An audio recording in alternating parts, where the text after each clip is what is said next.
I'm Brandi Kruse. Coming up today on Undivided. According to Democrats, I'm just a right-wing social media influencer. So why do they seem so worried? Plus, Governor Bob Ferguson is trying to play the hero by proposing cuts to the state budget. But what he's really doing is setting up his fellow Democrats to take the fall for new taxes. Plus, a major victory as the initiative killer meets its demise. That and much more coming up today on Undivided. Remember, you can support our show for just $5 a month by signing up at undividedpod.com.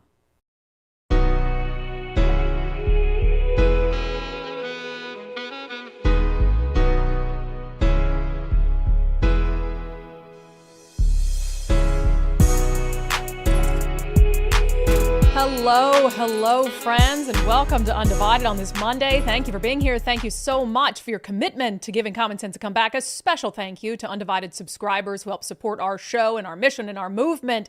It's amazing how triggered our little old podcast gets people. We're just a little old show, you know? It's just me and Nicole hanging out in a makeshift garage talking about politics. I mean, why have we bothered people so much? Here's the thing, though. What happens when someone's backed into a corner? When you back a rabid animal into a corner, they're going to lash out, right? They're fighting for their lives. Well, right now, the far left is fighting for its life when it comes to radical gender ideology. And so they are absolutely lashing out at us. And you know what? That's okay. I don't mind being lashed out at. I actually enjoy it quite a bit. So as you know, in the last 2 to 3 weeks, we've sort of been at the center of this story out of the Thurston County School District, or the Tumwater, rather, school district in Washington State. So we had first done an interview with a young woman named Frances Stout, who is 15 years old, and decided that she was not going to play in her final basketball game of the year because there was a biological boy on the other team. And so we did two. I mean, it's fascinating that there's been so much unhinged behavior over these interviews, because we did two very thoughtful, long-form interviews on this story. We interviewed, of course, Frances Stout and had her and her mom on the show for an hour or so. And then we turned around and we interviewed the transgender athlete, Andy Rooks, and had a fantastic conversation with Andy about Andy's perspective on all of this. So it was a really, in-depth, thoughtful, respectful dialogue. And then you saw adults on the far left just lose their ever-loving minds over the fact that we're raising these issues around biological boys competing against girls. So there's been some updates on this over the weekend. As you know, we didn't have a live show on Thursday, but that doesn't stop the news from newsin'. So first, just a reminder, here's part of our interview with Frances Stout and her mom, talking about, again, this is a teenage girl who has to be the one to put herself out there because she's trying to stand up for what she knows to be right. I think it's a shame because I am young and I'm still a teenager, and to think that I have to be the one to stand up. I'm not afraid to stand up. I am very strong in my beliefs, and I'm not scared, but I do think it's a shame that I have to be the one. Yeah, and it's also a shame that after she stands up as a 15-year-old, you have teachers in her own school, in her own district, and the Tumwater Education Association basically trying to shame her for what she did. So something really interesting has happened here, and I think pretty significant. So for those of you who don't know, I would say that Tumwater is a pretty progressive place. I mean, we're talking about near Olympia. We've done stories on the Tumwater Education Association, the Tumwater School Board, the Tumwater School District, and sort of the radical social indoctrination and political indoctrination in schools. So this is by no means like some school district in Eastern Washington in a red conservative place. Well, they had a school board meeting while we were on this break over the long break from Thursday's show. And they voted. It's interesting because the news articles that you see out there aren't quite accurate, but here's the King 5 News headline. It says, Tumwater School Board bans transgender girls from playing girls' sports, which of course, that just means they ban boys from playing girls' sports. It says the vote sparked a protest inside district headquarters, leading to the cancellation of the remainder of the meeting. So a few things here. Let me just correct the King 5 headline first. They didn't vote, the Tumwater School Board didn't vote to ban boys from playing against girls. They can't do that on an island. In Washington state, our state policies in WIAA says that you get to participate in the sport that aligns with the gender of your choosing, right? So individual school districts wouldn't be able to just say no boys can compete in our athletics or against our girls or whatever it is. But what they did do at the school board meeting, and we'll get to more of it in a moment, is they voted to support two amendments that the Washington Interscholastic Activities Association is currently considering, both of which would essentially de facto ban biological boys from competing against girls. So this was sort of them saying, hey, and look, the timing is interesting. Frances's story has now gotten national attention. She and her mom were on Fox and Friends over the weekend, late last week, talking about it. And so then they have this school board meeting where the board decides, all the members but one, decide that they are going to take a stand and they're going to support these amendments that the WIAA is actively considering to change things and bring it more into alignment with what President Donald Trump's executive order is. So they didn't ban it. They couldn't ban it. But they're saying we are going to support the WIAA if it moves to essentially ban boys from girls' sports. So as with anything on this topic, there's those of us who are reasonable. There's reasonable parents, common sense people right, left, and center who are like, yeah, we can't have boys competing against girls, who are saying it very respectfully. As the conversations on this show that we've had have been, including with Andy Rooks, the transgender athlete, who even said that we kind of had a point and President Trump kind of has a point when it comes to banning biological boys like Andy from participating in girls' sports. So there's those of us living in this place of reality where we can talk about these issues reasonably and rationally. And then there's the transgender activists that show up at meetings like this one. Trans rights are human rights. Trans rights are human rights. Everybody's attention, please. What you're saying. Trans rights are human rights. Yeah, and of course, if they can't get their way, they're just going to disrupt entire meetings and force the meetings to end early because they can't engage in any sort of civil conversation on the merits of the issue. They can't win these debates on the merits.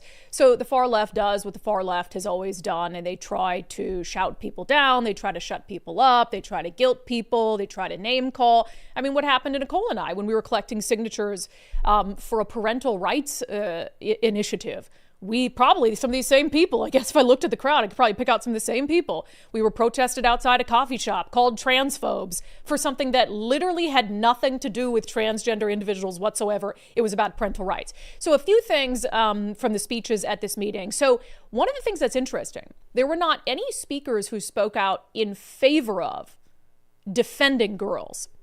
And we have talked to some people on background who really felt like this was the board president sort of behind the scenes, getting all of these trans activists prepared to come and speak. So it looked like there was overwhelming opposition to banning boys, when in reality there clearly wasn't, because all of the members except the board president voted in favor of the WIAA amendments. But here's one of the speakers that showed up talking about we can't do this because equity.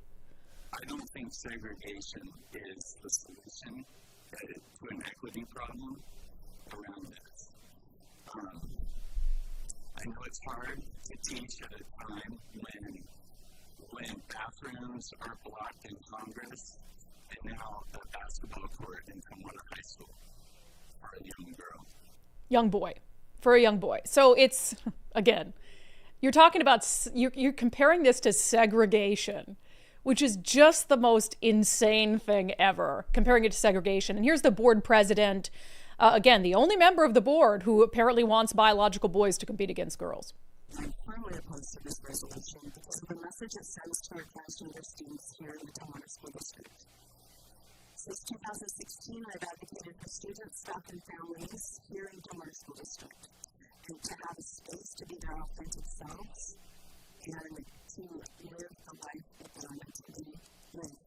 Transgender students are a part of our district, and I'm concerned that this resolution communicates that we do not see these students as an equal part of our community. What says that? You're basically saying that they don't get special treatment, but because they aren't going to get special treatment, then that sends a message that they aren't an equal part of your community. It just shows just the unhinged nature of this belief process. Here's the vote. Again, very lopsided. All those in favor of Resolution 092425, please signify by saying aye. Aye. All those opposed, say nay. Nay. And abstain. And then Jeremy's abstaining. Oh. Motion carries. Yeah, so it's interesting. It's an example of how, like, social media isn't real life. Activists and activist voices aren't reflective of real life. So here you have this meeting where these trans activists pack the meeting. They're the only ones speaking. They're shouting so much so the meeting had to end early. And we're told that a school board member was spit on as they were escorted out. Like, police had to be called to this meeting. It's just so indicative of the far left. They showed up, they're not getting their way, they're yelling and screaming, the meeting has to be canceled early, the police get called, the police have to escort out the school board members, and one of the school board members who voted in favor of this resolution gets spit on. And like, we're the ones who are hateful? We're the ones who are intolerant? Yeah, that sounds totally legitimate. But in the background of all of this, so I've been, attacked online by the Tumwater Education Association, the teachers union, don't care, had fun with that. I was also attacked online while we were on break by the Thurston County Democratic Party, don't care, have fun with that. But I want to read part of their post to you. So this is the night of the meeting. So this meeting was on Thursday evening. So Thursday, 3:15 p.m., the Thurston County Democrats post this. Now, you've seen what the meeting was, right? Here's what they posted before the meeting. Tonight, transphobic comments are expected at tonight's Tumwater School Board meeting.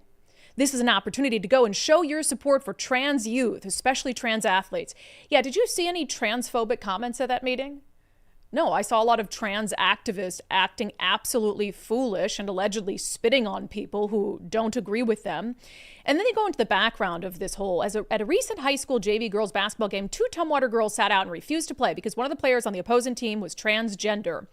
After the game, one of the girls publicized the incident on social media. She and her mother were then interviewed by right-wing social media influencer Brandi Kruse.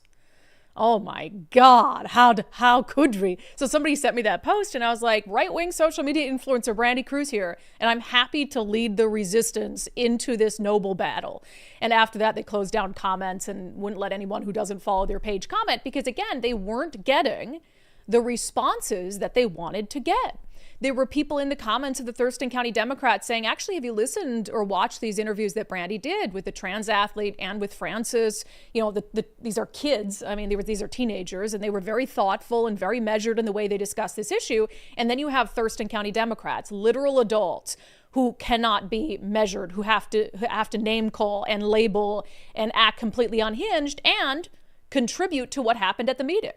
Make no mistake, the Thurston County Democrats pointing that out and saying there's going to be transphobes and transphobic comments led to the left-wing activists going there, shouting people down, spitting on people, having the police called, etc., because they can't win on the merits of this argument. And they are a rabid animal backed into a corner, lashing out because they are so fearful about the end of radical gender ideology. Because what happens when it comes to an end? And this is very important and kind of the point of me talking about this again today. When you see them lashing out, calling me a right wing, attacking me on social media, saying I'm leading to threats against teachers and against the district, and we have so far yet to see any legitimate evidence of any threats. Even the threat that was reported to the Olympia Police Department in the police report isn't a threat at all. It's like, how would you like it if you had to play against biological boys and get hurt on the court or whatever it was? It was absolutely ridiculous. So they lash out, they name call, they label, they try to other and silence voices. Well, now the Thurston County or the Tumwater School District Board won't be silenced, even in the face of the screaming and the shouting and the vilification. All but one said, yeah, we don't support boys and girls sports. And that's in Tumwater, a pretty progressive area. And so you're starting to see the tide turn even in places like that. And so why are they so worried? Why are the Thurston County Democrats so worried that they're lashing out? Why is the Tumwater Education Association, the teachers union, so worried that it's lashing out? Why are these activists so worried that they're lashing out and spitting on people who they don't agree with? It's because if they don't have this, they have nothing. If they don't have this, they have nothing. If the Democratic Party doesn't have radical gender ideology, and the fear mongering around it and the ability to push it as some sort of like social issue of our generation, then they have to defend their policies on the merits of actual substantial issues like crime, taxation, the homeless crisis, substance abuse, and they lose on all of those issues. The social issues, even like abortion and, trans rights, these are the only things they have to cling to try to convince people and scare people into voting for them, because they make it out to be this issue that separates the hateful from the righteous, right? So if they lose their grasp on this issue, they start to lose their grasp on voters. And if they start to lose their grasp on voters, they start to lose their grasp on power. So that explains why Democrats are lashing out over this, right? So why are educators lashing out over this? Why do you have people like the president of the Tumwater Education Association who are lashing out against me for platforming someone like Francis Stout? Well, it's because test scores and every other thing that actually matters in academics is going really poorly. Test scores are in the toilet. Enrollment is down. Absenteeism is at an all-time high. And it's because, in part, of the pushing of these radical political and social indoctrination in schools, much of which we've documented on this show and in our documentary Operation Indoctrination. So if they can't push that, if they can't focus on that, then what does the focus then become? God forbid the focus is on academic outcomes and academic achievement. And they are failing in those important areas. So of course they want people focused on DEI. Of course they want people focused on radical gender ideology. Because if you're focusing on those things, then you're not focusing on their failures as educators and in the failures of our public school system. So that's why Democrats are backed into a corner, right? And why they're lashing out. That's why educators feel backed into a corner and are lashing out. God forbid the funding that they'd lose if DEI goes down the drain and they can't continue to push these things. And then you have the trans activists. And look, the trans activists who we see at these events, who we see showing up to protest Nicole and I, or who we see showing up at school board meetings, these are activists who protest a number of other things.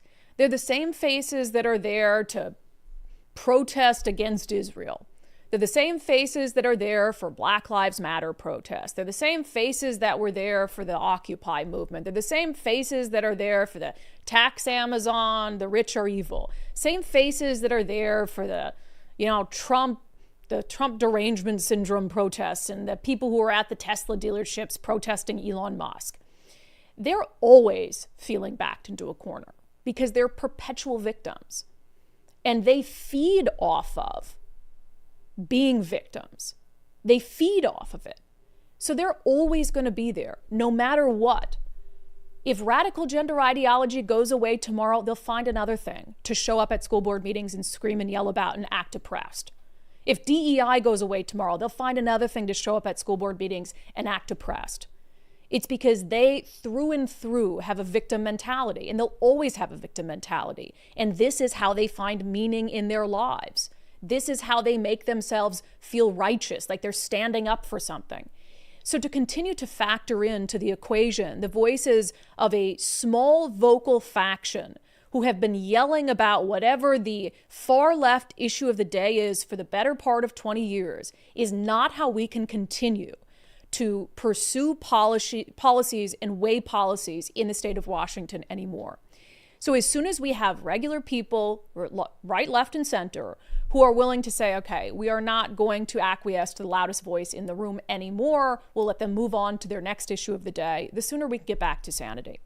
So everyone feels Democrats backed into a corner lashing out. That's fine. Let them tucker themselves out. Washington Education Association, all the teachers' unions backed into a corner lashing out. That's fine. Let them tucker themselves out. If they want to go after me, call me a right-wing social media influencer, accuse me of leading to threats against schools, let them do it. It doesn't bother me one bit, and I'm happy to be the backstop for all of that. Because once they exhaust all their screaming and shouting and hand-wringing and all of that, at the end of the day, people are still waking up. And the days of radical gender ideology, DEI, are coming to an end, and they will then have to stand on their merits, which, as we know, is a stack of papers about that high.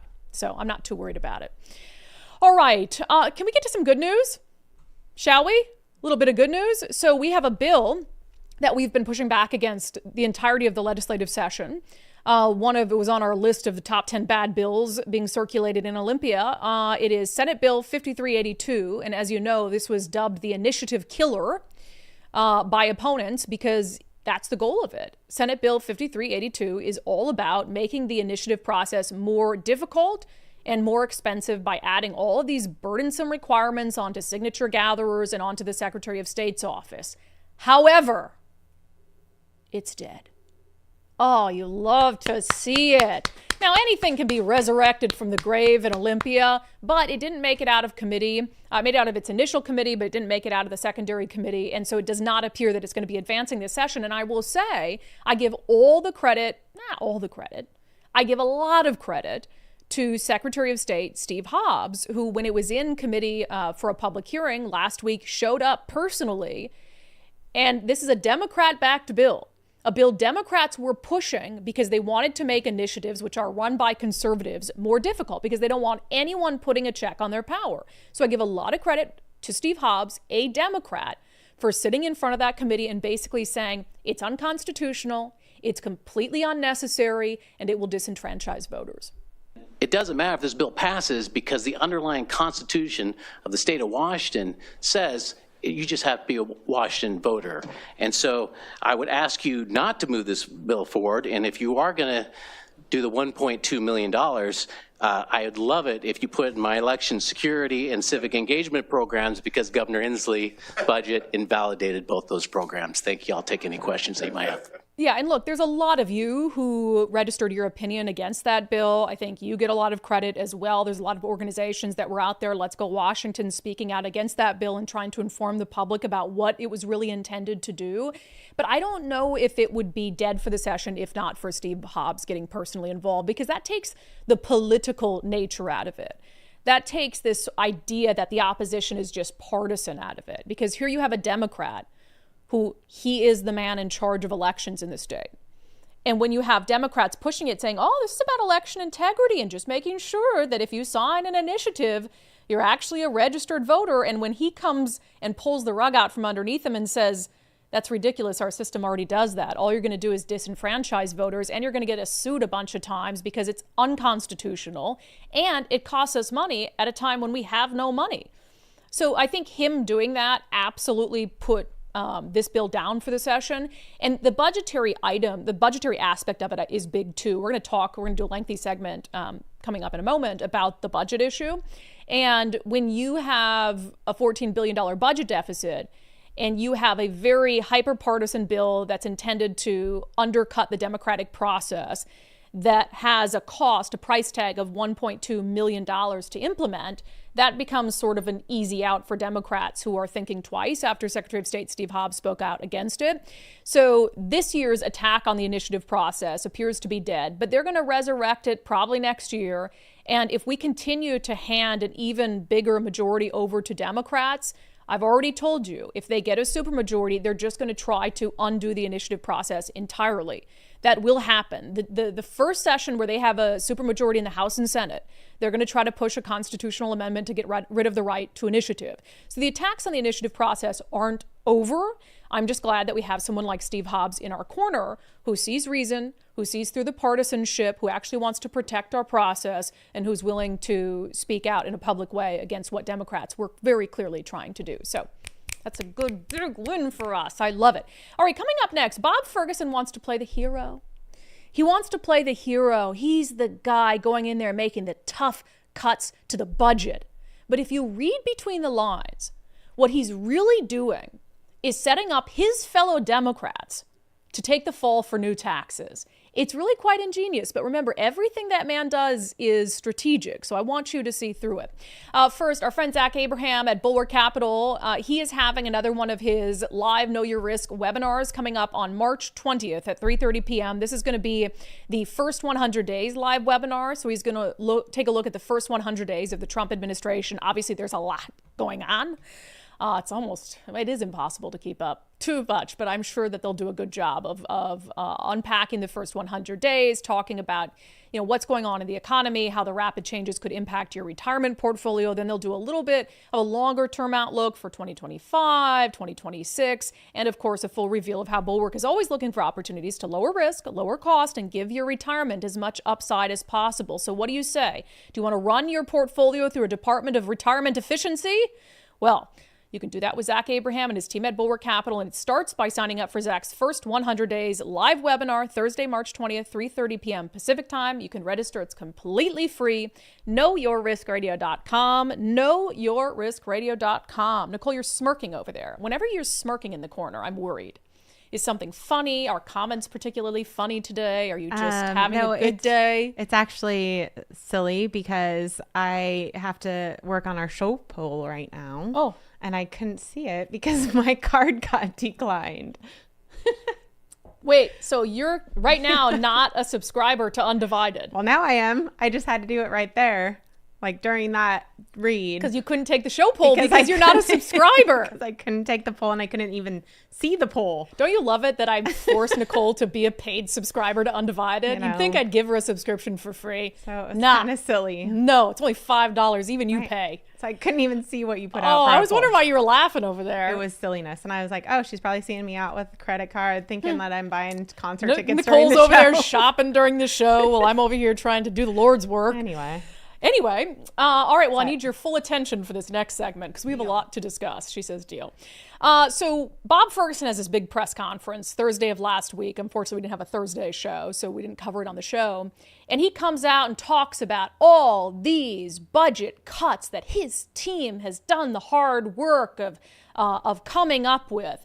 But I think it's important to really read between the lines of that entire press conference and the questions asked by the media and the way that he answered the questions in the media, because what you start to realize when you really think about it critically, and it's something I've warned about before, is that Bob Ferguson is setting himself up to be the hero, and he is throwing his fellow Democrats under the bus to take the heat when they eventually have to pass new taxes. Let's talk about it. This segment is brought to you in partnership with our friends over at Future 42.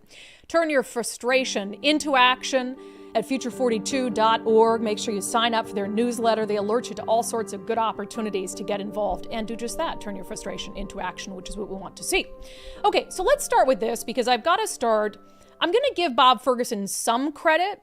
But again, I've always said Bob Ferguson is strategic, and I really need people to understand that. He is an incredibly intelligent person, and he's always strategizing based off of public opinion and public perception and the calculation of his next political move. So whenever I see anything Bob Ferguson does, I always run it through the mental calculations of what I know he's doing.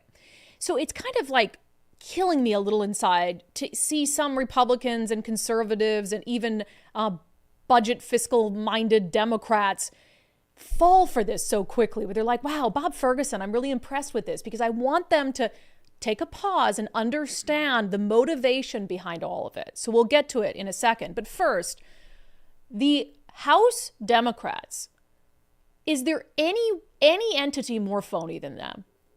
Is there any entity more phony than the Democrats in the Washington State House of Representatives? I don't think so. So they sent out this tweet. Oh my God. It says, this week our members have shared stories about what's at risk if revenue isn't raised to help fill the $12 billion deficit. It includes cuts to health care, the social safety net, higher education, childcare, and more. But how did we get here? To which I said, the people who got us here are asking how we got here? Literally, does anyone fall for this? This drives me nuts. You guys have been in power, complete trifecta, for much of the last 25 years. And you've had the governor's mansion for the last 40 years. So when you're sitting there wondering, how do we get here? Like, look in a mirror. That's how we got here. You guys cannot stop spending money. You couldn't realize that COVID one-time funds shouldn't be given to things that would need to be a continuing cost. I mean, you could not say no to a program that your special interests wanted. Even in 2019, when the Democrats were saying, hey, stop spending money. This is going to get us in a bad situation. Let's save. You were like, spend, spend, spend, spend, spend. And now you're like, how did we get here? Just crazy. And of course, last week on the show, we had talked about this new website that they put out that they're pushing everyone to about how horrible these budget cuts would be. And they're saying they listed all these reasons why we got into this situation. And they're saying it's because of, inflation and increased needs, not at all because they spent more money than was coming in, like the basics of not being able to balance a budget. But they put out all these fear mongering, right? Oh my gosh, they say catastrophic cuts to healthcare, catastrophic cuts to higher education, long-term care, behavioral health, corrections, human services, and early learning. So they are trying to paint this as if we can't, they're trying to soften you up. If we cannot tax you more, the impact will be catastrophic to all of these things that make Washington, Washington, to all these not only progressive things, but to all of these absolutely necessary things like education and healthcare. So the Democrats push that out. And one of the one thing I'll give Bob Ferguson credit for is at his press conference about the budget, he basically said that Democrats who are claiming that these budget cuts will eliminate all of these key issues are just full of it. Here he is. We can save billions of dollars without touching core investments in K through 12 education, in public safety, in homelessness, in housing services, and remain one of the most progressive states in terms of looking out for folks who are experiencing challenges. If the legislature adopts all of my recommendations, hypothetically, the following will still be true. A single parent in Washington working 40 hours a week and families in similar economic situations can access affordable child care subsidies that ensure they do not spend more than 7% of their household income on child care. They can pursue college or apprenticeships for free, thanks to the work of our legislature and decisions they made. They can apply for and receive $640 to cover additional costs of the Working Families Tax Credit. They can access food assistance programs such as EBT cards and food banks supported by our general fund. They can tap into economic assistance through TANF programs. They can receive free hospital care. They can receive free health care for their children through Medicaid. They can receive subsidized dental care and other health care services. These are just a few of the many examples of programs and policies that have been adopted to support Washington families during this tough economy. So I love that because right after they push this out saying, we'll lose all this stuff, Bob Ferguson's like, no, we won't. So I give him a little bit of credit for that. And if I didn't know how his brain works, I would be a real big fan of what he's doing here. But there's a couple key things that were missing from this press conference he gave. So I want to play a couple things. First, so he says his team has spent the last month and a half or so pouring through the budget, looking for line items to cut. And this was the first press conference really showing the fruits of that labor, right? How many line items have they been able to come up with for him to present to the legislature as possible cuts? So here's the brass tacks of it. After this initial review of the past several weeks, I'm recommending approximately $4 billion in savings to the state budget. The precise number is $3,926,404,000. These savings are in addition to Governor Inslee's proposal, which reduced the shortfall by an additional $3 billion. Combined, these proposals reduced the projected $15 billion budget shortfall by $7 billion. Okay, great. But carry the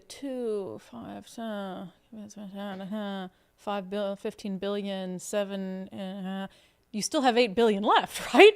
So this is the thing that over and over in that press conference, he refused to address. Even the legacy media, which I'm very hard on in the room, was sort of also doing the math. Like, okay, $15 billion, you've got $7 billion. Don't we still have $8 billion left? So doesn't that mean that there are going to have to be new taxes in order to balance the budget, which you must do. So 3 or 4 times, reporters in the room tried to ask him that very obvious question, and he dodged it every single time. After going through this exercise anyway, are you now leaning more in the direction that you might have to sign off on some tax increases, and what would they look like? I'd say it's too soon to say right now, Jim. Aren't tax, regardless of what type of taxes, just the basic math indicate that some sort of taxes are inevitable? Look, I'm new to being governor, but I'm not new to the legislature, right? Last time I checked, we've still got 2 months to go in this legislative session. I need to sit down and have a conversation with legislative leaders. What are they finding out? I know they're doing their own work, which is not insignificant. They're leaning into it as well. So look, at some point, I'll have a better answer to that question, but I just don't think that's right now. At what point? He knows the answer. I said this a month and a half ago after his inaugural address when he came out. You can go find the receipts on my X. I'm not going to go look it up right now. I should have looked it up for the show. Where I said, look, you can celebrate this, but see what he's doing. He is buttering you all up to make you believe that he exhausted every single effort to cut the budget, and then he's going to have to come back and say, it's not my fault. They put us in such a big hole. We have no choice, and here are the taxes that Democrats passed. He is setting up his own party to be the bearers of bad news. He doesn't even want to talk or mention or answer questions about the very real likelihood that to compensate for the other $8 billion that Democrats put us in the hole, they're going to have to raise revenue, new taxes or increase taxes. He knows that. The math isn't mathing. But he doesn't want to be the one to say it. He'll sign them. He'll sign them into law. He'll sign the budget that has them. But he wants to put as much distance between himself and newer increased taxes as humanly possible. So he's setting up Democrats in the House and Senate to be the ones to do that, and he's going to act like it was completely out of his control and out of his hands. Now, part of that might be fair. You could say, well, yeah, he did basically have to adopt this budget crisis that Governor Inslee left us. But that also would be letting him off the hook. Bob Ferguson, as Attorney General for 12 years, doubled the size of his office. He was one of those Democrats that kept spending and spending and spending when Republicans are saying, stop spending, let's save. He wasn't in there saying, hey, we need to find some cost. He wasn't budget conscious. He wasn't saying we need to find some cost-saving efforts just in case after the pandemic things aren't shaping up or inflation is bad or whatever it is. We can't keep spending this COVID money and asking the general fund to compensate. He knew it and he said nothing and he did nothing. So his hands aren't clean in this. But I kind of love this because it's going to be Democrats versus Democrats. And you know that Democratic leadership in the House and Senate sees exactly what Bob Ferguson is doing. He's going to make them be the ones to push new taxes. And he can just sit pretty and say, oh, look at all the cuts I brought to the table. Look at all the cuts I brought to bear. Oh, I didn't replace the carpet in my office for $70,000. So he's setting himself up to be the hero, and he's setting them up as the patsies. And I love it because it's going to cause a rift in the Democratic Party where someone is going to have to, of his own party, call him out for that. So it won't be me. It won't be the right-wing social media influencer or whatever they want to call me on any given day. Either they're going to have to take 100% of the heat for it, or they're going to have to call Bob Ferguson out for what he is very clearly doing. I'll also note some other inconsistencies here in the way that he's going through this. And again, I think this is the only show that you're going to get this level of context. You can look at the entirety of what he says and see through, read through the lines. Is that what it is? I really suck at metaphors. It is not a strength of mine. So, for instance, one of the things he said, read between the lines. Oh, you didn't even get it right. Read between the lines. He says, I had my team do 4 main things to look at where we could find cuts. And one of them was to look at, as we've discussed on this show, money that was intended to be one-time COVID spending that has all of a sudden become permanent spending. During COVID, we received significant one-time funding from the federal government for various programs. These one-time dollars are essentially gone. In some circumstances, the state has backfilled those one-time dollars with ongoing general fund resources. And I understand why. Those are good programs. I took a very close look at whether the state could take on those obligations for those federal dollars that were meant as a one-time investment during COVID. Oh my God, that's great. I love that, right? We've talked about that. That's just such a basic budget thing. If you're getting one-time money, the example I gave on the show the other day is if you get a Christmas bonus that's pretty big, you don't go out and buy a mansion that you can't afford the monthly mortgage on, but that one time. And then you got to find the money for the monthly mortgage somewhere else in months that you're not getting a bonus. So that was what our state was doing. It's like, oh, we got all this influx of money, so let's give it to programs that we're then going to have to continue to fund every single year. And we'll just figure out later on where the money's going to come from. So from a budgetary perspective and a fiscal responsibility perspective, what he says there is very smart and it's very timely. Because what did we talk about on the show exclusively last week? We talked about how the Washington Education Association was gifted $10 million in one-time COVID funds to come up with an educator training apprenticeship program, essentially. And then 2 years ago, OSPI said, hey, let's expand that and now fund it with our taxpayer money for $21 million. And then this budget cycle, right now in the midst of a budget crisis, how much is OSPI asking for to expand what was a program funded with one-time COVID funds? They want $70 million for it now. So this is a glaring, that's a huge example. We're not just talking about, little COVID funds here that turned into some spending. You're talking about $10 million in one-time COVID funds. That's now a $70 million ask to pad the pockets of the Washington Education Association for a program that has only graduated 12 participants. So if Bob Ferguson is serious, where he says for the last month and a half, 2 months, his team has been looking at these very issues with one-time COVID spending that has since ballooned, then surely this spending from the WEA is something that they've looked at, right? He was asked about it. Governor, you mentioned one-time funding for COVID-era programs. So the WEA started getting funding for a COVID program to train substitutes.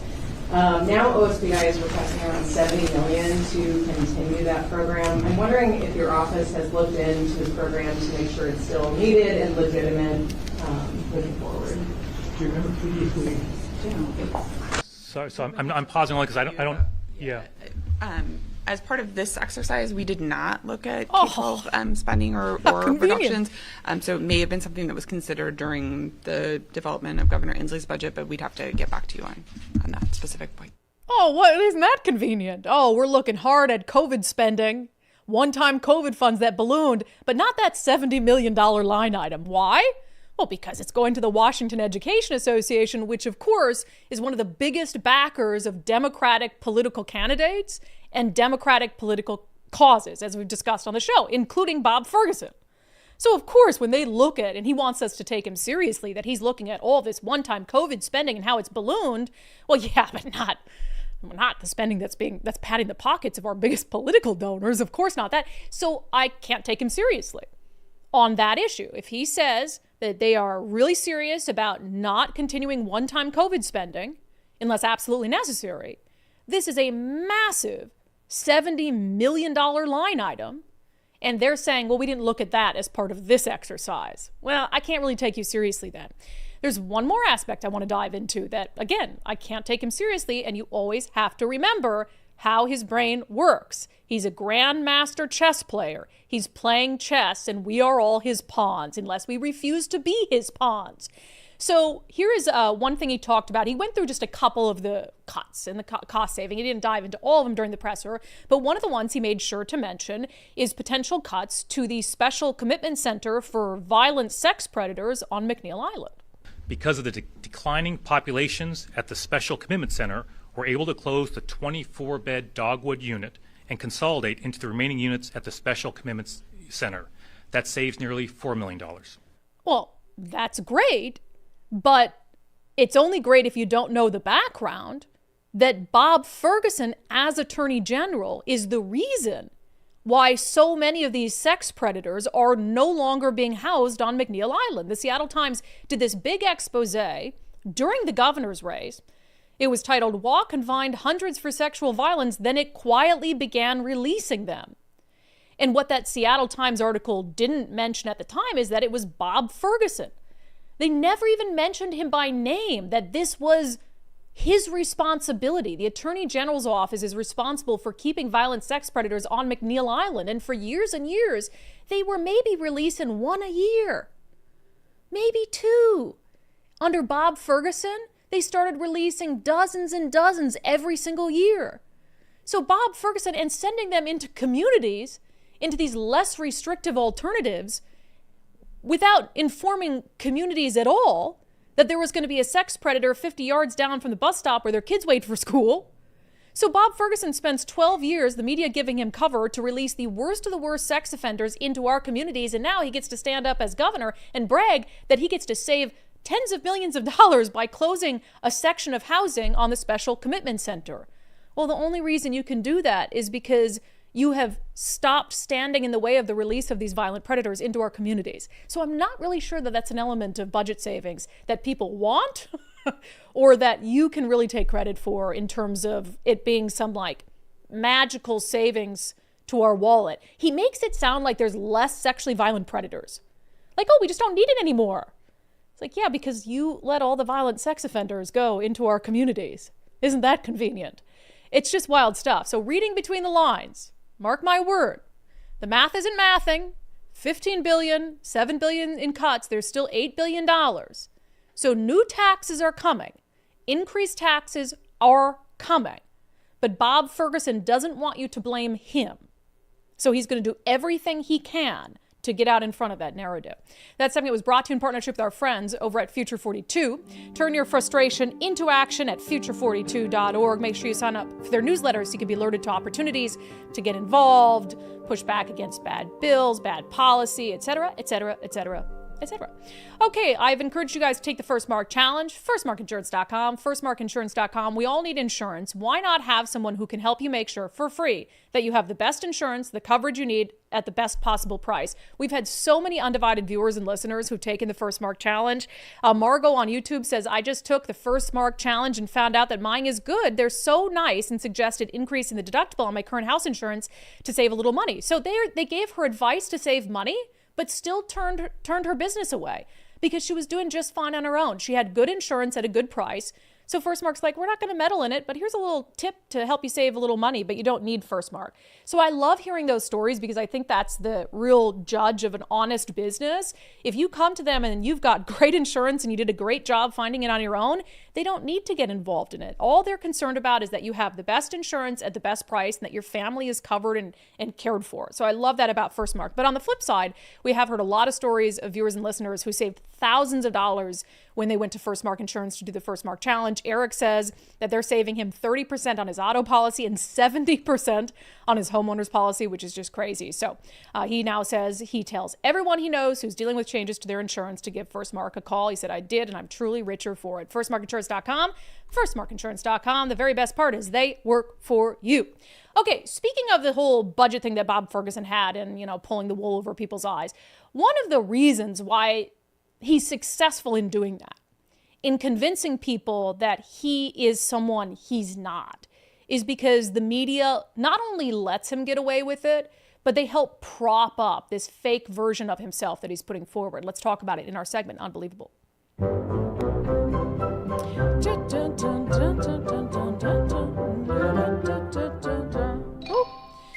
All right, so let's go to our friends at the Seattle Times, shall we? Bob Ferguson's little buddies over at the Seattle Times, and they just love this.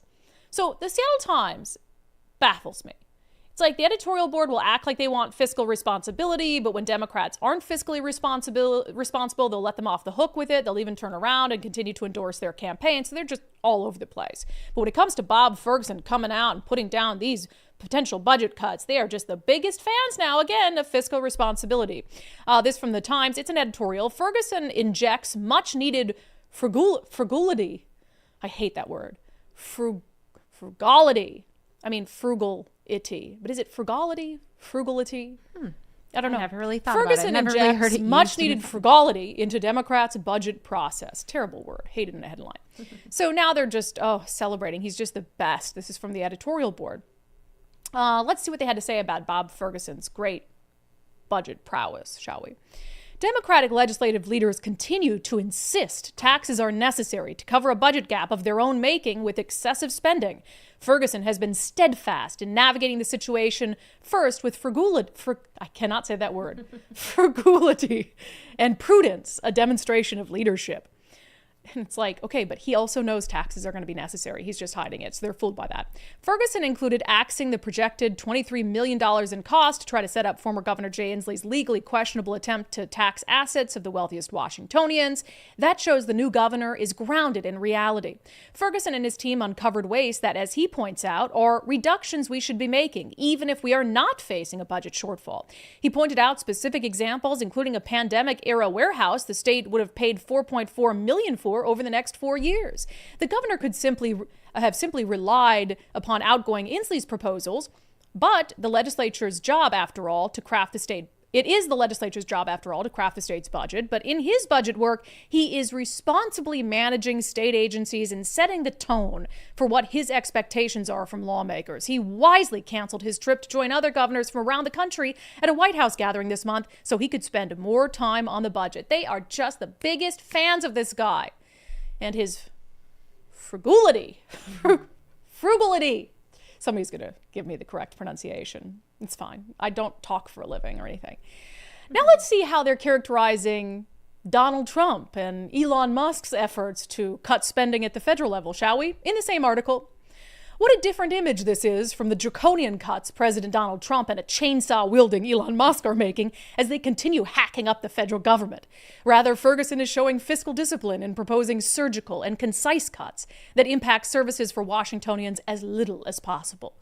Like, they would never be able to bring themselves, even knowing the amount of waste, fraud, and abuse at the federal level, even knowing the state of our deficit at the federal level, even knowing the necessity of cutting back on wasteful spending at the federal level. They would never, ever give Donald Trump or Elon Musk an ounce of credit for even trying to engage in that task.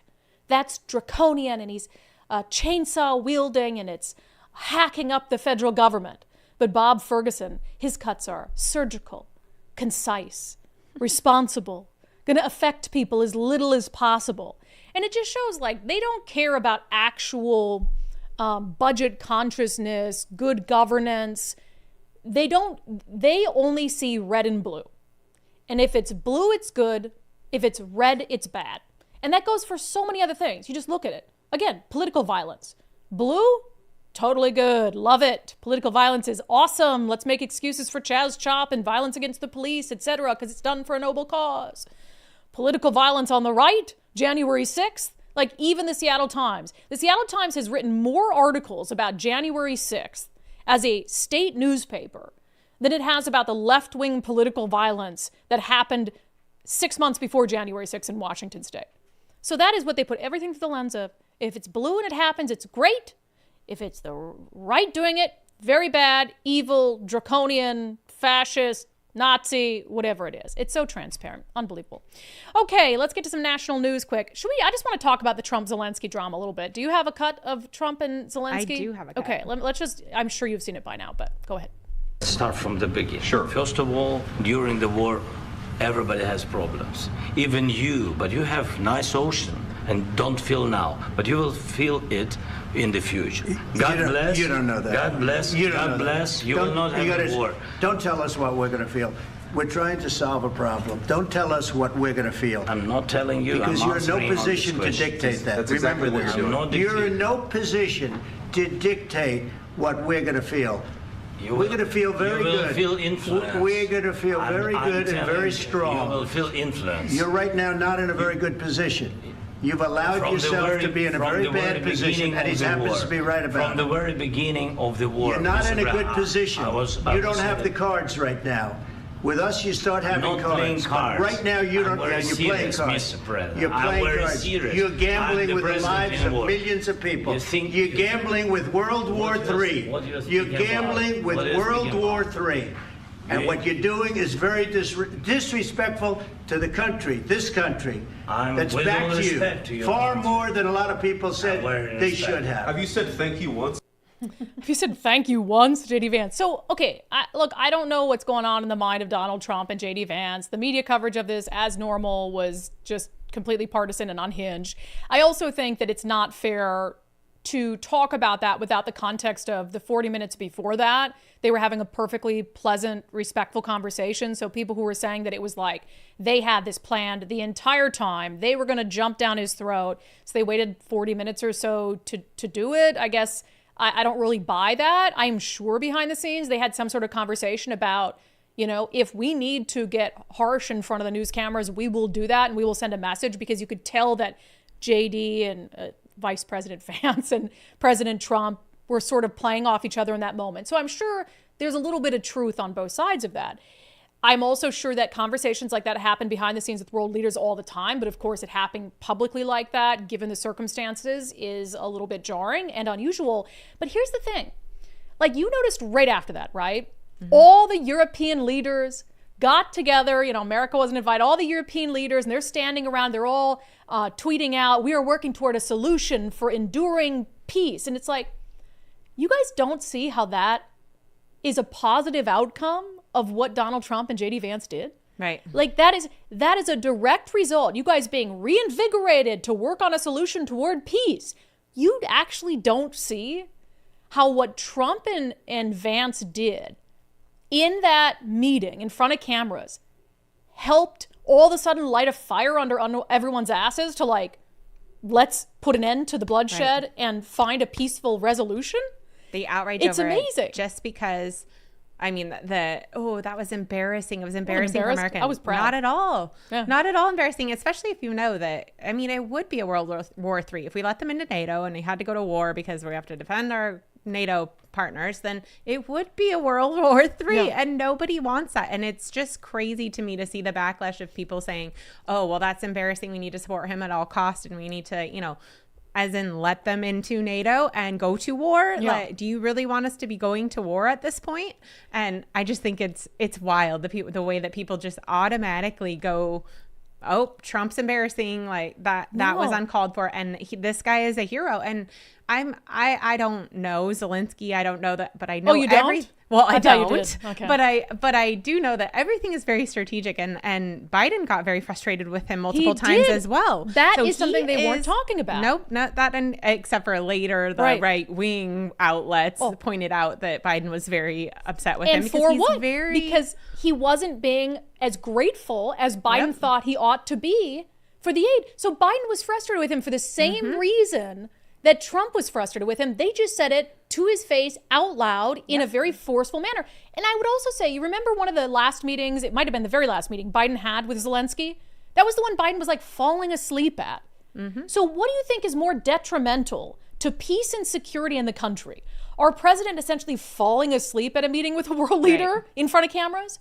Or our president and vice president being very forceful that they want peace, and they also want to make sure that this isn't a blank check to Ukraine? Right. It's so partisan. It's identifying crazy. Immediately what Zelensky was doing in that moment. Yep. Identifying it. They had a plan. They were obviously very, they went into that meeting ready for whatever Zelensky was going to throw at them to surprise them in whatever respect. They weren't going to just react and then say later, oh, now I know what he was doing. They knew what he was going to do. Right. And they were clearly ready for him. That's what I say about, of course they were. It wasn't about, and again, I'm not in their minds. If you watched it all in its entirety, ambush is the most ridiculous word to describe that. It was a perfectly pleasant meeting up to that point. But you could tell that they knew that if he were to sort of cross some boundaries, that they would very aggressively put him in his place. And that's what they did. We're talking about the president of a tiny little place that we've been giving so much money to, who in their eyes and in Biden's eyes was not grateful enough for the help of the United States, wasn't moving quickly enough toward a reasonable, peaceful solution. Right. Like, we're not going back to 2014 boundaries. That's not going to happen here. There's a lot of things that they want that if you're going to continue to be in that conflict until you get everything you want, then that conflict will never end until every fighting age man has died in Ukraine. So it's just the most insane thing. Do I think Trump's perfect? No. Do I think there's a lot of times that he does and says things in front of the cameras that are probably not great for the country? Sure. I really don't think this is one of them. I was so like, hell yeah. And like, you tell him. I mean, if you don't give him credit for anything else, you could give him credit for during the first term it being one of the only presidents that actually like had world peace at some point during his presidency. And that's the thing is, he's not responsible for us. And they want to act like, oh, he's buddying up to Putin. No, he knows what kind of man Putin is. And because of that, he knows that there is an element of not cozying up to him, but not alienating him. Not like if you try to outpower or try to play something like that with Putin, like Putin's not going to take that in the same way.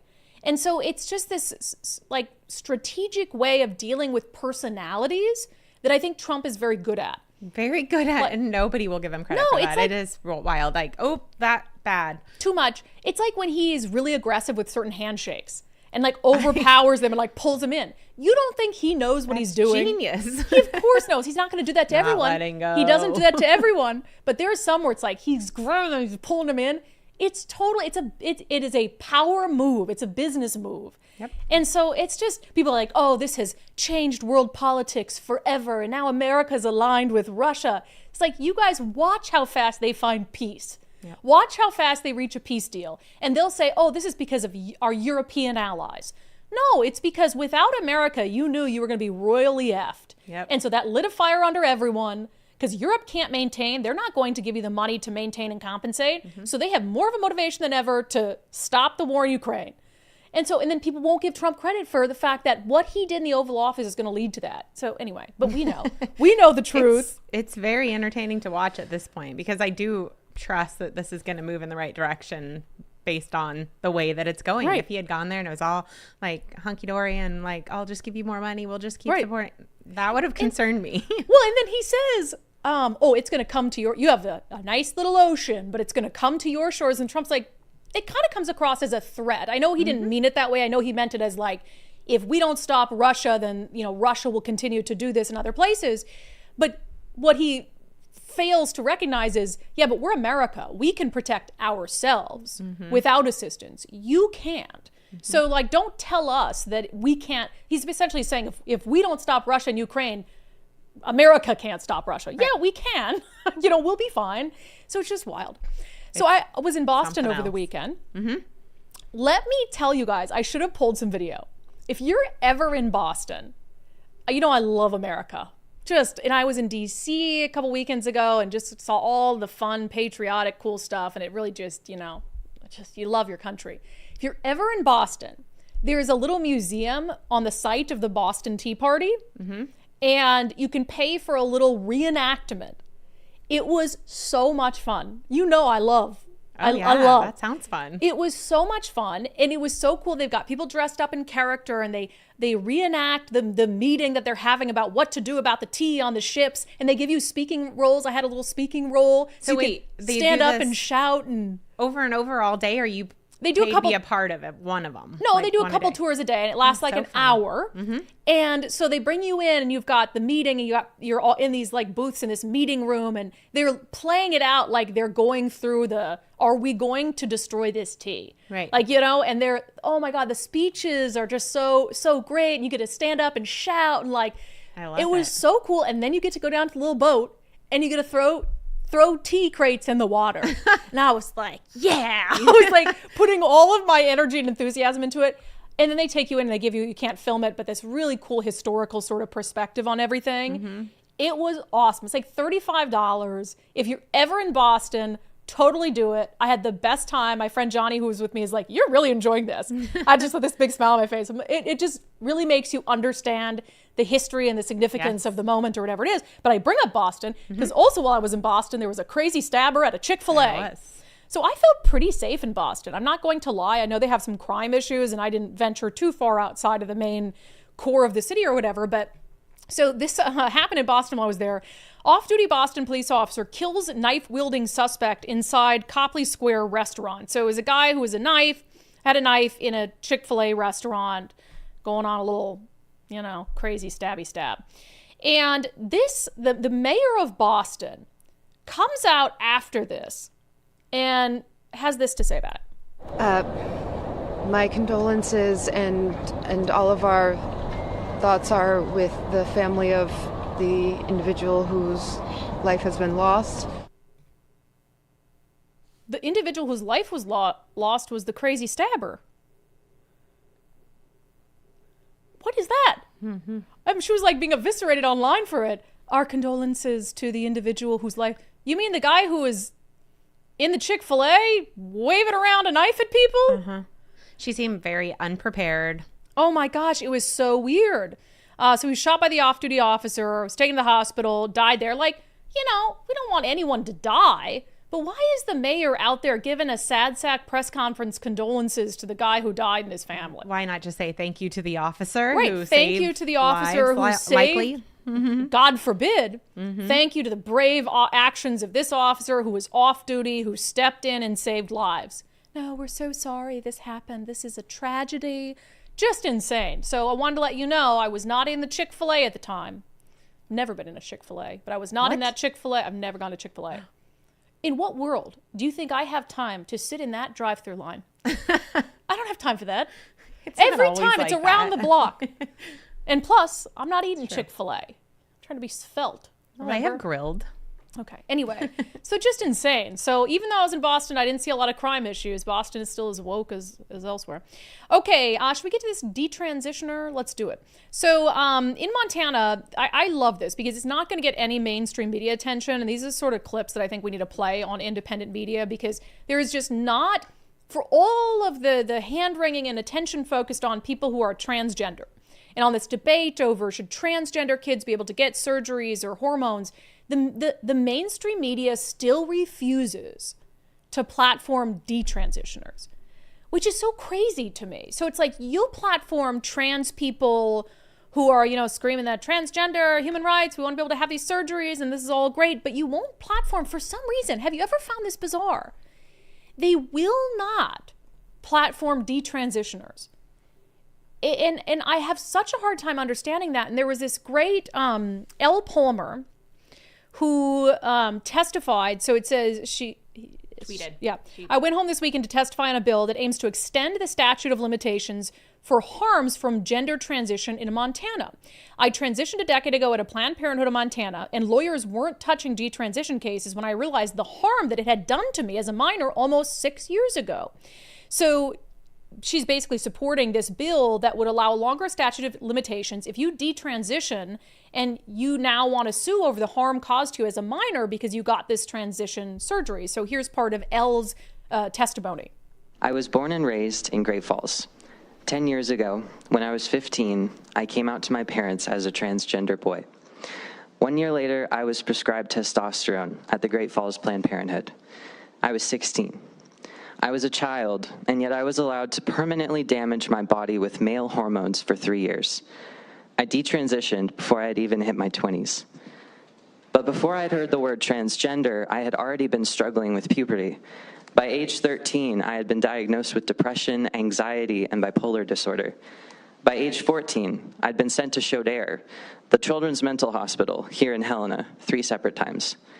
So when I found out that I could leave that mentally ill girl behind and take a life-saving medication called testosterone, I was convinced that being trans was the source of all my problems. When I was 16, my parents took me to Planned Parenthood. They tried to come into the doctor's office, but when they followed behind me, the nurse stopped them and asked if I wanted them in the room. I said no. The doctor explained all the side effects of testosterone that I already knew. I smiled and said I was ready for my first shot. My parents were brought back in, and they were essentially told that I had made the choice. Their only role was to sign the paperwork. I took testosterone for 3 years. When I was 16, my voice dropped to a baritone range. When I was 17, I started losing hair. When I was 18, I started my application for the University of Montana. I had to apply for a dorm room. I knew I wasn't male and didn't want to live with a man, but I couldn't possibly fit into a female dorm room with a beard, chest hair, and a baritone voice. I felt like I didn't fit in as a man or as a woman. So when I was 19 in my first week of college, I detransitioned. Of course, I ignored the risks. I was 16 and invincible. Even if I had known testosterone would give me prediabetes, high blood pressure, early onset osteoporosis, and even an increased risk of sterility, I wouldn't have said no. In my mind, there was no other option. Kids are not able to fully understand the life-changing consequences of hormones. I was unable to see into the future, but I shouldn't have been expected to in the first place.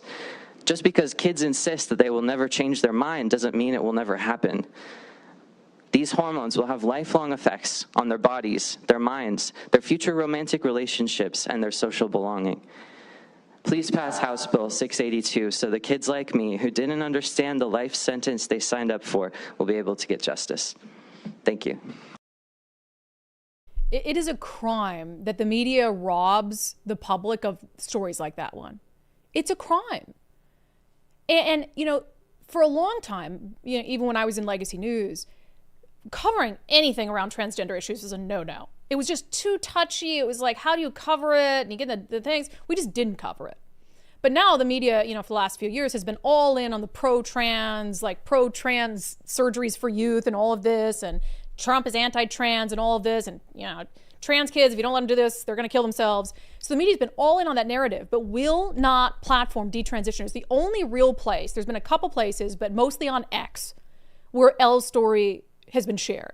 And how powerful is that? And if you're a parent, we've talked about this on the show, what other circumstance do you not want two sides when you're dealing with a medical issue, right? As a parent, if your kid's dealing with a medical issue, let's say they've got cancer, don't you want to know if you're going to take a drug or go a course of treatment like chemotherapy, what the side effects might be? What are the positives and what are the negatives? You do that for everything. But with childhood transitions, we don't want to look at what the bad could be, what could happen. We don't want to hear from people who have actually been through it. I mean, listen to her voice. Her voice will always be like that, her entire life, because of what was allowed to happen to her as a child. It really is criminal that the media will not take a closer look at the stories of detransitioners and continues to parrot these debunked talking points about, oh, if you don't let trans kids do this, they'll kill themselves and all this stuff. It's insane what the media has chosen to cover on the transgender issue. And the media is as much to blame as the politicians who have pushed these policies. Okay, if you're thinking about selling your home at some point this year, reach out to our friend Wes Jones at sellwithwes.com. The spring real estate market is absolutely heating up, and this is one of the best times of the year to list your home. And if you've been thinking, you know, is the real estate market slow, it's definitely going to be in a better position than it was in 2024.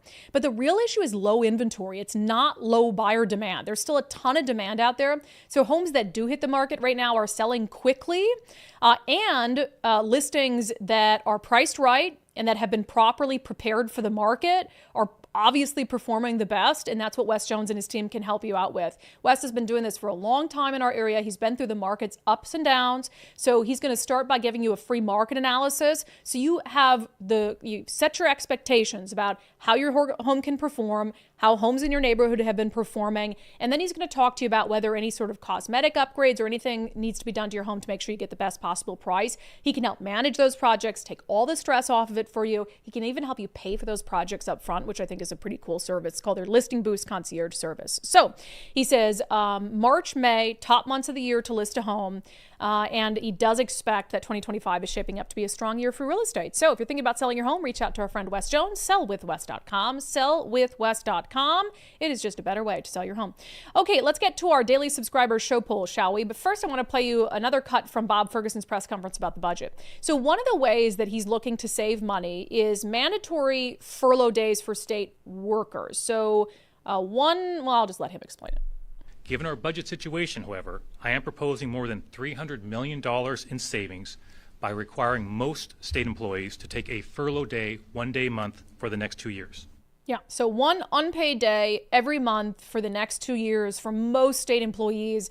Obviously, there would be some state employees who would be exempt from that, like state troopers, for instance. He's not going to pull them off the road. They're already short-staffed. So I asked you guys in our daily subscriber show poll whether you support the idea of those furloughs, if it's something that they make good on. 61% saying yes, 39% saying no. Brandi says, I voted no because I don't think critical service employees should be cut back, and also cutting state employees' days back could turn into a permanent thing.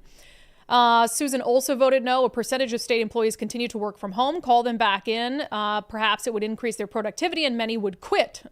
So you, instead of furloughs, just do the whole like what Amazon did is come back to the office. and like 25% say no. So you can just do layoffs without actually having to be the bad guy. So that makes sense. I would support except for traffic. Yes. Just creates more. Tia, I'd like to see layoffs and smaller government first. Pat, no, because Inslee got us in the red. Ferguson calculates his moves on his personal chance to get that is personal gain. Employees don't hold responsibility for that. Trim the fat and waste at the top. Quit wasting taxpayer money. Hold the Democrats responsible. Heidi says all this does is making government work part-time with full-time wages. Sandra, if reductions are needed, then layoffs are needed. Not a 20% reduction in everyone's hours. I've been through that, and the hours slowly creep back up, no time at all. And that's the question is, do you just, I know they're making some cuts via attrition. You're not firing people, but if someone quits or retires and you don't need to fill that position, maybe you don't fill that position. I actually think that's a really good way to reduce the size of government. But one of the things that I couldn't help but sort of notice. So during this press conference, Bob Ferguson was asked about a Republican-backed bill that would save $19 million by eliminating a completely unnecessary office, the Office of Equity. We talked about this on the show last week. Here's what Bob Ferguson said about that bill. Had a whole press conference here 2 weeks ago about the subject of Donald Trump and DEI, and I think I covered it pretty thoroughly there. We've got our values. We're going to stick with our values, and that's part of what this has been, and that as well. So yeah, that won't happen. Yeah, that won't happen. So that's what I heard from a lot of state workers. It's like, so you're going to make us furlough one day a month for 2 years, but you're completely willing to keep the Office of Equity, which is entirely unnecessary. It's just a DEI office, and it says it's about making sure that state government is equitable across all the agencies. Why aren't the agencies responsible for making sure that they're equitable? If you really care about equity and not equality or whatever it is, that's totally redundant. It's just an office to make them feel good, but he's willing to spend $19 million on it a year, and that's completely off limits. But we're going to make state employees stay home one day every month for the next 2 years to try to fix the problem that we created. Let me see. Diane says she's not in favor of it unless Bob and all the other representatives give up the pay raise they voted for themselves. That is the peak of hypocrisy to harm state workers but give leadership a 14% raise. And that is the other point. So they just they're passing pay raises for themselves, okay? Pay raises for themselves during a budget crisis they created that they're going to try to fill with new taxes, but they also want state employees to take one furlough day every month for 2 years. Hypocrisy through the roof. Bob Ferguson, how about you take a furlough day every single day for the next 4 years? Well, I think the state would be better off. Let me see. Matthew Cook says it doesn't address the true issue of wasteful spending and affects essential services. Ferguson doubled down on his support of DEI, so he's not serious about cuts. And to that, I agree. And I think we detailed quite well why he's not actually serious about cuts. Okay, we have the best sanity check for today. Ever. But I want to get to some comments first. Tyler, 49 super chat. Brandi, love your show. Thank you. My second grade Snohomish school district child came home on Friday telling me about pronouns, and her teacher taught to be respectful to others, you should use their preferred pronoun. I have not contacted the school yet, but I'm very concerned. Contact the school. Why are you talking to second graders about preferred pronouns when these kids are still learning to speak properly and read and grammar? You're going to confuse the hell out of them with people's preferred pronouns. Absolutely, Tyler, talk to the school. Baron of Gray Matters, sorry, fence sitting will get us nowhere. Am I fence sitting? Are you saying I'm fence sitting? Next bill that needs to go down is House Bill 2109 to increase the death tax to 38%, or I need to perish in another state. Yeah. Sorry, kids, I got to die somewhere else because this death tax is just too high. Drive me across state lines. I was like, Nicole, hurry up. Get the car. Put me in the car. I got to die across state lines. The Reaper's Son, $2 super chat. Brandi for WA governor. I'm with her. Hey, let's not rule it out. We're thinking about it. Jason, Ferguson is going to sell out his fellow Democrats to present himself as a moderate. Ferguson is not stupid, and he's paying attention to what people around the country want. He will play moderate for a term or two, then make a presidential bid, a true snake in the grass. Or he wants to be Attorney General of the United States someday, and so he's looking at Josh Shapiro, who's going to be the next Democratic president, and he's like, I need to act moderate. Again, you're exactly right, Jason. Jethro McButterpants. How dare you not partake in the Lord's chicken? Is Chick-fil-A the Lord's chicken now? Well, they don't work on Sundays, so they're very it's a religious corporation, I guess. So maybe that's why he's saying the Lord's chicken. Gotcha. Or it's also just very that tasty. good. Is it really that good? I mean, I think it's delicious. Okay. But I don't know that it's like, whoa. Okay. I don't know that it just deserves the hype that it's gotten I've just over the never years. met a piece of chicken worth waiting in a line for. Well, a lot of people came to the defense of their lines because they are very long looking, but they move very fast. So I think you'd be surprised at how quickly they keep things moving. It's kind of like In-N-Out Burger in California. They're very quick. They have people outside. They have different people in different lines. You know, you're kind of like, sure. Yeah. It's just chicken is the most boring of all the proteins. You haven't had the waffle fries though. Dry. I don't like French fries very much. I think that's Ooh, the wasted waffle calories. fries. If I'm gonna have a potato, I want it mashed with butter and stuff in it. Oh, see, I'm a French fry So gal. I've never met, like I said, a piece of chicken that I would wait for. Wow. You know what I mean? might have to give it a test. Okay. All right, somebody bring me some Chick-fil-A. I'm not waiting in line. Nightwolf, funny thing is, we went to war for independence for far less than what we have going on right now. 100%. It also puts that in context, right? It was also interesting makes me think of people differently. Like now I'm going to look at people and be like, you would have totally been a loyalist. You would have totally snitched on the Boston Tea Party participants. Like the people who are just so gung-ho about a politician, be it Trump or a Democrat, and like, this is my savior of all things. It's like, you would have been loyal to the crown, right? I don't get it. Nope. DC Bindwell, what's interesting is how the European leaders are finally stepping up to pay for this war. What took so long? They just needed Donald Trump to say what he said. Country Guy, the criminal would probably have had a state funeral here in Washington. Yeah, they would have given him like an honorary, I mean, that's basically what they did with George Floyd. Yeah. It's like he got statues around the country. Yeah, we'd probably have a statue. Yeah, so I'm sure Boston is working on commissioning. You know what? They'll probably just burn down the Tea Party Museum and then put a statue of the stabbing suspect there. Yeah. Like on the place, right? I hope not. That would be very sad. My God. But, you know, back to the Trump thing, it's funny the JD Vance reaction, because I saw a lot of reaction coming out about him. He talks before that, and he's kind of he does. He was the kind of snap back at Zelensky, and I saw so many people calling him unlikable for that, and I just think it's funny the way that they're just assigning that, because I really don't find JD Vance unlikable. I think the way that he's always carrying his kids off the plane, and they're in pajamas and coats, and he's got his dog. He just his German Shepherd. Yeah, he has a history of pretty much every economical class that you have that you could be in this country, and he's just very likable to me. And to just watch people label him that for no good reason, but just kind of pushing that out there, it's very comical to me to see people, because I think there is some concern he will be the next president. He will be the next president. Unless something changes dramatically, I think that he'll probably be a 2-term president after Trump. And so that's what they do, though, right? They tried to go after Trump.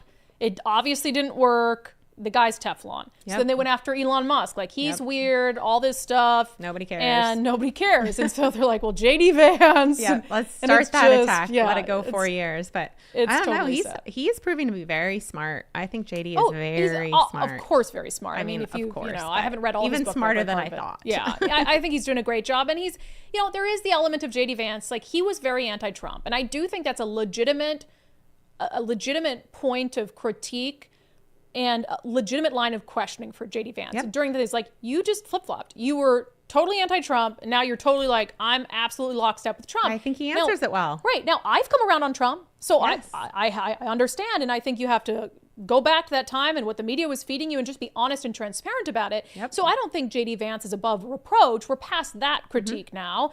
But, he's clearly was in there having the president's back. Like, he was going to be the bad guy if he needed to be the bad guy, and then Trump's like, I'll be the bad guy too. And then they were both pointing at him, and it was great. Forced to, or like, he stood his own, I think. So 100%. Anyway, it's fun to watch. Yeah, I agree. You know what else is fun to watch? Yes, I do. Our closing sanity check is very fun to watch. So speaking of this whole JD Vance will probably be the president for 2 terms after Trump, and Democrats are just flailing in the wind trying to find something that will stick against Republicans. And they all has lame talking points. It was the price of eggs 2 days into the Trump administration. Then it was Elon Musk and Doge, and they're just anything. They're trying to find anything. And you see every day, you see their coordinated messaging every day on X, where it'll be, and it was after this Trump meeting in the Oval Office, where it was this coordinated messaging where they're all basically posting the same thing, like, let's see if this sticks today and this sticks today. Bill Maher had the best point, is that Democrats, they don't see, and they still can't see, what's so darn likable about Donald Trump. And they really don't have anyone within the Democratic Party and Congress who has captured that sort of essence of likability.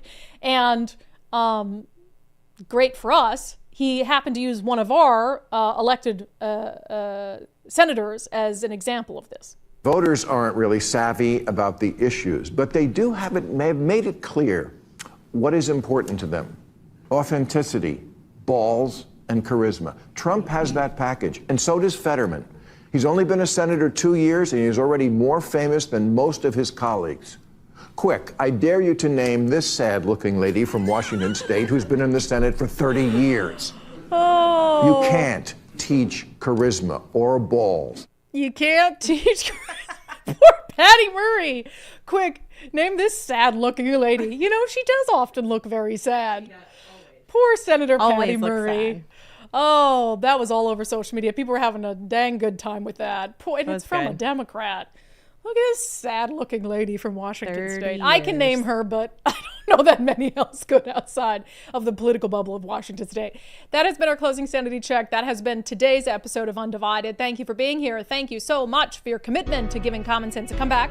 If you have not signed up to support our show already, please do so. It's just $5 a month. We are independent media, so instead of being funded by a corporation, we're funded by you, and we love it that way. So if you have $5 a month to help out with the show, undividedpod.com, undividedpod.com. Just click on support the show. And that's really it. Pretty simple. Pretty simple. That's it. See you back here on the live show tomorrow at noon. And remember to update your credit cards if they expired. Apparently, Nicole, renew your subscription to Undivided. That's true. If your card expires, you are no longer a subscriber to Undivided. So go check that.